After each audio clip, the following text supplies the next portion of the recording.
المرسلين وعلى آله وأصحابه الطيبين الطاهرين أما بعد فأعوذ بالله من الشيطان الرجيم بسم الله الرحمن الرحيم يا أيها الذين آمنوا قوا أنفسكم وأهليكم نارا وقودها الناس والحجارة صدق الله العظيم غوث اعظم بمنے بے سر و ساما مددے قبلہ دین مددے کعبہ ایمان مددے انتظار کرم تست من عینی را اے خدا جو خدا بینو خدا دا مددے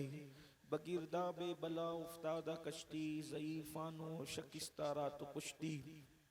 بحق خواجہ عثمان ہارون مدد کن مدد کن مدد کن یا معین الدین چشتی منبر پر رونق افروز ذوی الاحترام ذوی الاحتشام باصفا علماء کرام شورائے اسلام نقیب محفل حاضرین محفل السلام علیکم ورحمۃ اللہ وبرکاتہ۔ انتہائی احترام و عقیدت کے ساتھ اپنے اور ساری کائنات کے مرکز عقیدت انیس بے کساں چارہ ساز درد منداں ہم غریبوں کے غم گسار ہم فقیروں کی ثروت شہر یار ارم تاجدار حرم نوبہار شفاعت شب اسرا کے دولہا نوشے بزم جنت دانائے سبل مولائے کل ختم الرسل خسرو خوباں سیاح لامکاں وجہ کن فکاں در اللہ المکنون سر اللہ المخزون عالم ما کانا وما یکون آب و گل انبیاء جانو دل اصفیاء مطلع ہر سعادت مقطع ہر سیادت خلاصہ کائنات فخر موجودات حضور احمد مجتبی محمد مصطفیٰ ارواحنا فدا صلی اللہ تعالی علیہ وآلہ وصحبہ وبارک وسلم کی بارگاہ بے کس پناہ میں جس طریقے سے پڑھاؤں بلند آواز سے میرے ساتھ مل کر پڑھیں الصلاۃ والسلام علیک یا رسول اللہ۔ مجمع ماشاءاللہ بہت بڑا ہے، درود و سلام سب بلند آواز سے پڑھیں، اس سے تقدیر سنورتی ہے۔ الصلاۃ والسلام علیک یا نبی اللہ، الصلاۃ والسلام علیک یا حبیب اللہ، وعلی آلک واصحابک یا نور اللہ، صلی اللہ تعالی علیہ وسلم۔ پاٹ وہ کچھ دھاریے کچھ زار ہم، پاٹ وہ کچھ دھاریے کچھ زار ہم، یا الہی کیوں کر اترے پار ہم، اپنی ستاری کا یا رب واسطہ، اپنی ستاری کا یا رب واسطہ، ہو نہ رسوا برسرے بازار ہم، دشمنوں کی بھی نظر میں پھول تم، دوستوں کی بھی نظر میں خار ہم، ان کے آگے دعوے ہستی رضا، کیا کہے جاتا ہے یہ ہر بار ہم۔ آج کی یہ محفل دین حق کانفرنس اصلاح عقائد و اعمال کے حوالے سے منعقد ہے۔ آپ نے مجھ سے پہلے ہماری جماعت کے خطبہ علماء دانشور شعراء کو ان کے ملفوظات اور کلام کے ساتھ سماعت کر لیا ہے، اور میرے بعد انشاءاللہ قبلہ حضور امیر سنی دعوت اسلامی کا خطاب ہوگا۔ ابھی ہمارے نقیب محفل میرے لیے بہت بڑے بڑے جملے فرما رہے تھے، اللہ تعالیٰ ان کے گمان کی لاج رکھے، اور اللہ پاک اس مخلص بھائی کے جملوں کو میرے حق میں دعا بنا کر کے قبول فرما لے۔ میرے بھائیوں، آپ لوگ بہت خوبصورت انداز میں ماشاءاللہ سننے سنانے کے موڈ میں یہاں پر موجود ہے، اور میں بہت لمبی کوئی گفتگو نہیں کر کے مختصر گفتگو، کیونکہ حضرت تشریف لانے والے ہیں اور میرے بعد بھی محفل جاری رہے گی، اس لیے وقت کا خیال کرتے ہوئے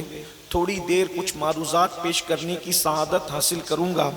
امید ہے کہ آپ سب بھرپور توجہ سے سنیں گے، اس لیے کہ آپ لوگ اپنا آرام،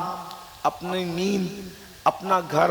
سب کچھ قربان کر کے محفل میں آئے ہیں۔ تو محفل میں آنے کا مقصد نہ سیر و تفریح ہے، نہ دکھاوا ہے، نہ ہول ہپاڑ ہے، بلکہ محفل میں آنے کا مقصد اللہ عز و جل اور اس کے محبوب صلی اللہ علیہ وآلہ وسلم کے فرامین کو سننا ہے، اور اس نیت سے سننا ہے کہ ہمارے آقا کے فرامین ہے صلی اللہ علیہ وآلہ وسلم، ہم سنیں اور اپنی زندگی کو تبدیل کریں، اور اس کے بعد کی ایک زندگی ہے۔ یاد رکھیں، یہ دنیا ختم، دنیا سے ہم جائیں تو ہم ختم نہیں ہو جائیں گے، یعنی مرنے کے بعد ہم مٹ نہیں جائیں گے، مرنے کے بعد ہم ختم نہیں ہو جائیں گے۔ یہ اسلامی عقیدہ ہے، یہ دین حق کا عقیدہ ہے کہ مرنے کے بعد پھر ایک زندگی ہے، اس کے بعد پھر ایک زندگی ہے، یعنی کہ ہم سفر کرتے ہوئے آ رہے ہیں۔ کبھی ہم عالم ارواح میں تھے، پھر ہم باپ کی پشت میں تھے، پھر ہم ماں کے پیٹ میں تھے،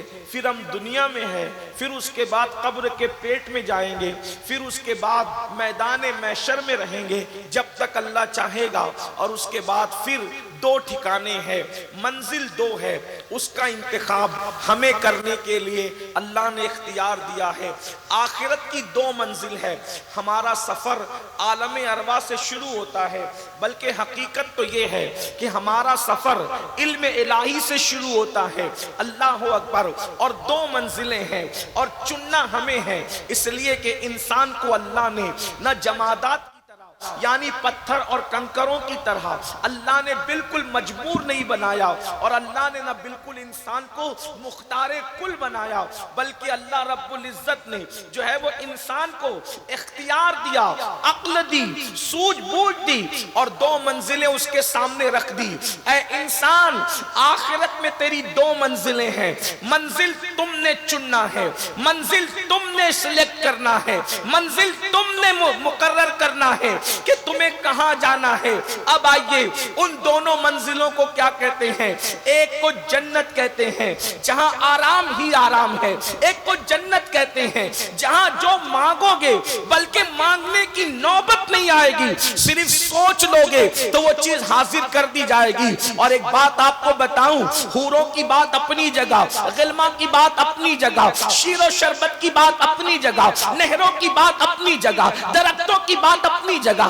طوبا کی بات اپنی جگہ، چرند پرند کی بات اپنی جگہ، جنت کے محلوں کی بات اپنی جگہ۔ ہم عشق کے بندے ہیں، ہمارے لیے تو یہ ہے کہ جنت اس مقام کو کہتے ہیں جہاں مصطفیٰ جان رحمت کا دیدار نصیب ہونے والا ہے۔ یہاں بے دیکھے جس کا کلمہ پڑھتے ہیں جنت میں بار بار ان کا دیدار کریں گے۔ میرے امام کہتے ہیں شربت نہ دے نہ دے تیری رویت و خیر سے، شربت نہ دے نہ دے تیری رویت و خیر سے،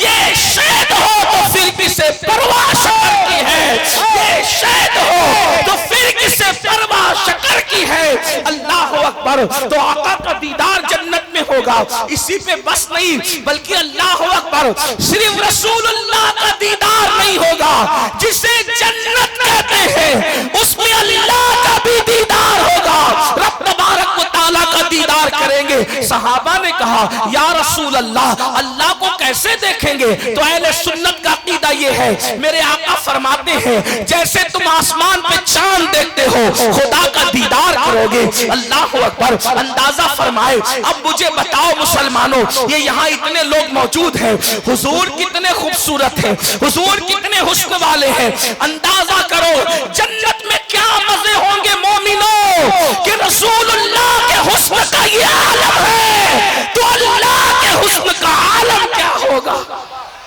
انسان جنت میں اللہ کا دیدار کر، اس لیے جنت کا مذاق نہ اڑایا کرو۔ اور اس کے بعد دوسرا ٹھکانہ ہے جہنم۔